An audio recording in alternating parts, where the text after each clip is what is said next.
Hey guys, I'm Ben and I put new videos out like this every week, so if you enjoy what we see here today, don't be afraid to hit that subscribe button. So today I'm going to be putting a different set of crash bars on my Gen 3 KLR 650. These are the Durax bars that I've had on here, well, almost since I bought the bike. And I know some of you are going to think that I'm pulling these off because I don't trust them or because I had an issue with them or something like that. It's actually the entire opposite of that. It could not be farther from that. I absolutely trust these bars. They have done nothing but good for me. I 100% trust them. I have smashed these bars into giant rock faces, and these bars have done nothing but an excellent job protecting the bike. They're a little bit scuffed up. They might be a little bit tweaked. I do have a video you guys can check out. I can put a link for it down in the description of kind of a crash test report after I decided that I had thoroughly tested these enough to kind of give them the go-ahead. I've sort of carved out this small little platform on YouTube, and I figure why not use it to test as many products as I can. So because I work with Rocky Mountain ATV, I can get the Tusk products to test out, and that is exactly what I decided to do. Also, I really just kind of want to get a set of Tusk crash bars on this Gen 3 KLR 650, because back when I had my Gen 2 KLR 650, the first modification that I made to that bike was a set of Tusk crash bars. I think that was the first mod that I probably ever bought for a motorcycle, honestly. So in here, we've got the lowers, which did ship separately. Those are optional. Then underneath all this paper, look at those beauties. It really does just bring me back, that finish and the Tusk logo on there. I don't know. I'm pretty excited to get these on here. Now, if there's anybody out there not too far away from the Wausau, Wisconsin area that wants these Durax crash bars, like I said, they are a little bit beat up. They are definitely scuffed up, but I think they would still do a darn good job protecting your Gen 3. So if there's anybody that wants these, let me know down in the comment section. If there's multiple people, I'll just have to do sort of a random drawing for them. So there we go, a very naked looking, shameful KLR 650 that is not prepared for any type of off-road adventure. Let's get this thing set up with some new bars. First thing we'll have to do is pull these covers off. When you pull these fasteners out, make sure that you bring along the little plastic washer that protects your fairings. And yes, I did say fairing, not fairing protector. This is a piece of beautiful plastic that does absolutely nothing other than cover up the fasteners under here. Don't expect this to help your KLR out at all.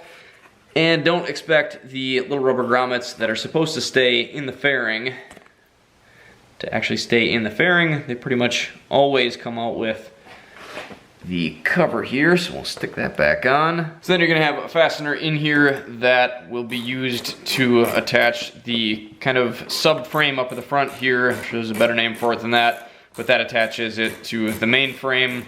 It also is used to attach the Adventure light rack on here, so you will have to remove your light rack, which I would definitely not be afraid to do. That light rack and the Adventure lower crash bars do not do anything other than look pretty and get a few extra bucks in Kawasaki's pocket. They are pretty much useless when it comes to crash protection. Now down lower here, I do have the skid plate pulled off. If you guys don't know how to pull the skid plate off, it's just 4 fasteners, 2 at the top here, and then 2 on the bottom that go up into some tabs on the frame.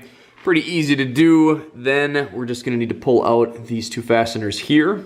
I'm gonna have to get a wrench on the other side, and then we've just got nuts on this side. Back when I was installing that first set of crash bars on my Gen 2, I was super nervous to pull these fasteners out. I thought that the motor was gonna become misaligned with the frame and the world would be over, but it's actually not really a big deal at all. Everything pretty much stays in place.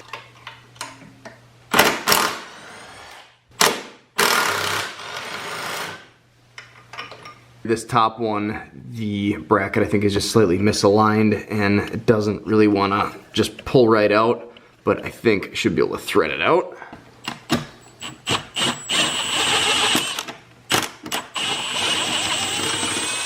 Of course, take that real easy. You don't want to strip those out. So the first thing that the instructions say to do is to grab this little spacer, this single fastener, and this bracket. And supposedly, up underneath the headlight, there's a spot to fasten that to. Looks like right there, I guess. And I will, of course, be putting a medium strength thread locker on all the fasteners that I've removed and will be reinstalling today, with the exception of the ones that go into the little rubber well nuts. Don't ever put Loctite on these. This is gonna go up through the bottom here with this bend up.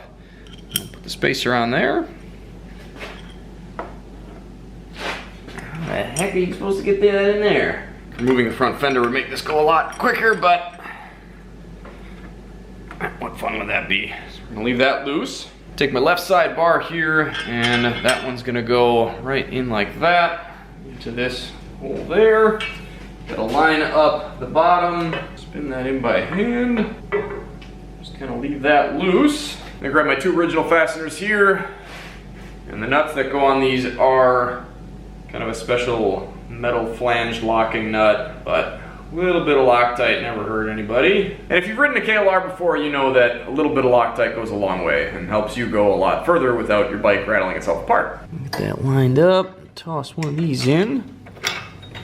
And the other, which is the one that's being a pain. Probably a horrible idea. I should not be showing you guys that I'm doing this. As long as it doesn't start to ratchet, it should be fine. On the right side, we'll essentially be doing the same thing. The only difference is we'll have to fight the bottom here because that's gonna have to line up with both of the bolts that I've got in the frame already. I'm gonna fish that through, get it on the fasteners there, around the bracket on the top, and line the bolt up here.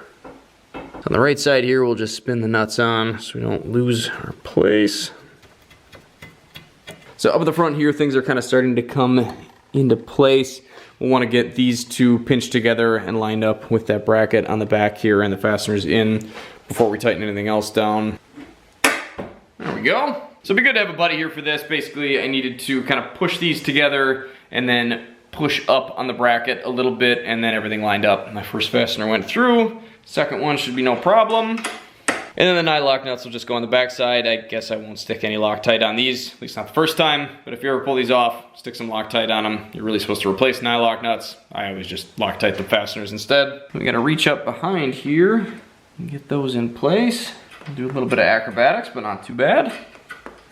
So I pretty much ignored the instructions up until this point, and I don't think I'm gonna change that now. It says to tighten the fastener up underneath the headlight first, but I think I'm gonna at least snug these down a little bit just to kind of make sure that that bracket is lined up straight, because it does seem like there's still a little bit of play in it.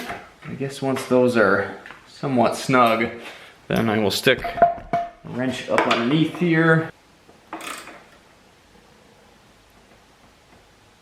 Tighten that. These 2.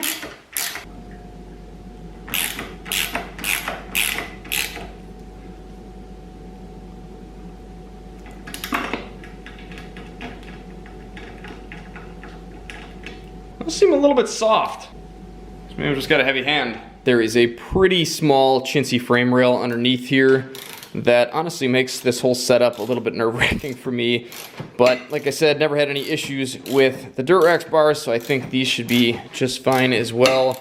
But I would not hit this with a heavy hand at all. Good. Good. Get these silly little things back on, as long as your grommets are in your fairing and not on these things. Should be just fine. There we go. Nope, that's still not right. What's happening? Ah! Every time!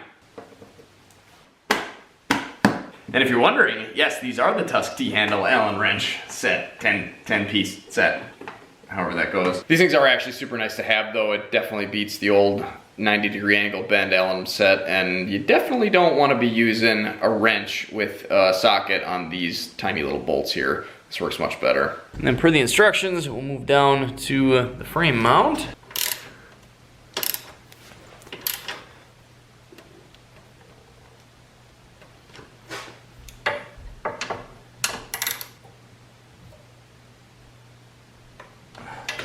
Well, I've got to say, those look darn nice on there. Definitely a much more low profile design than the Durax ones. They seem to hug the fairings a lot tighter. I guess not right there though. Here actually we've got a little bit more space even, but down at the bottom they are pretty tight, it looks like, which I guess honestly, I mean, that's not like that's gonna get bent in So, I mean, I guess that's okay. And it's nice that we've got some space up here in the spot where it might possibly move a bit. I do really like having the 5th mounting point up at the front here. Now, back when I installed the dirt rack crash bars, I was a little bit nervous about this bracket that kind of shoots off and goes underneath the fairing here. I thought that might be a weak point.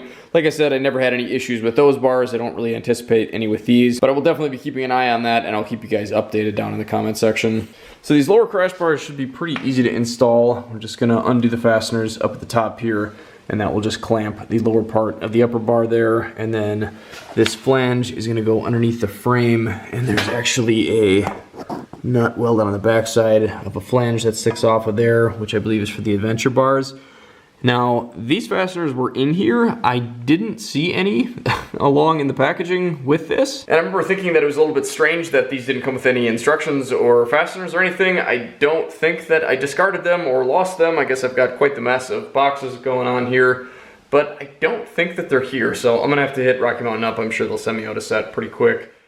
So of course Rocky Mountain ATV came through for me. They sent me the fasteners that I need for the bottom here. I've got those preloaded with Loctite. I've also got the instructions that are supposed to come with the lower bars here. And I've got my clamps removed. All these are preloaded with some Loctite. So let's get these on the bike. So if you're like me and you actually take your KLR off-road, this might be a little bit muddy and have some dirt packed up underneath it and inside of it actually, so I would make sure you clean that up real good, get all the dirt out of the threads before you try to put a bolt in it. Then I think this should be pretty straightforward.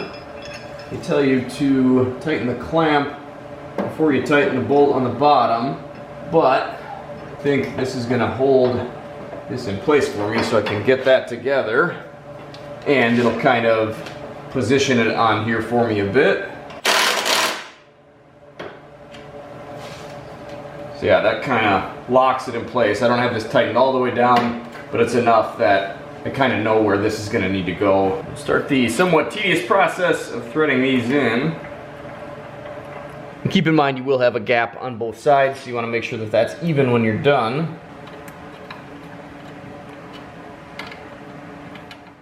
So with that gap more or less even on both sides, I'm going to start tightening these up in a crisscross pattern.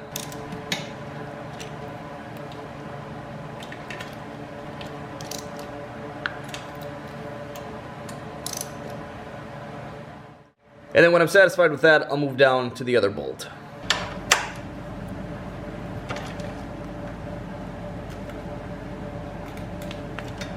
So I got the right side on here and that went on more or less the same. It does seem like this is a little bit tighter to the skid plate in a couple spots here, and I think that's really just because they needed to miss the bottom of this piece of plastic here. And I'm not sure what's going on with that, why this side seems so much closer to the plastic than the opposite side here. This one actually sticks out far enough that I was a little bit concerned that I wouldn't be able to get my foot in there to shift, that I'd be bumping up against it, but it doesn't seem like that's going to be an issue.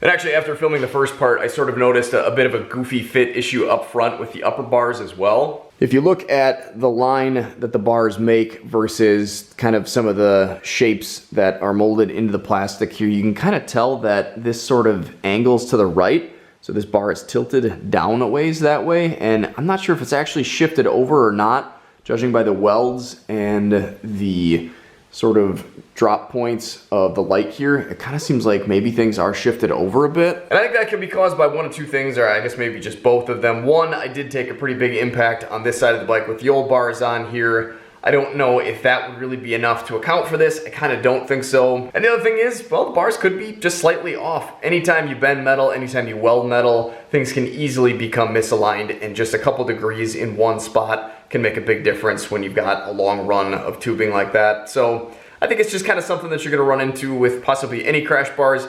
Obviously, Tusk is a bit of a budget option. Everything I've used has always been well worth the money, but sometimes you run into issues like this. A little bit annoying maybe, but honestly, I think these things look great on the bike either way. They're definitely a much more slim design than the Dirt Racks bars, and that is sort of their intent, I think. One thing that I am a little bit concerned about, though, is that we do have a lot more plastic exposed here. So if I go over on the side, there's definitely a good chance that I could get a rock stuck up on that plastic. And on this side, we've got the radiator right behind there. So if I take a good blow here, we might have some issues, but I don't really think that's gonna be a big deal. I think most of the time your impact is gonna be kind of a little bit higher up. Not to say that it couldn't happen, and I do plan on testing these out, and I will let you guys know down in the comments if I have any issues.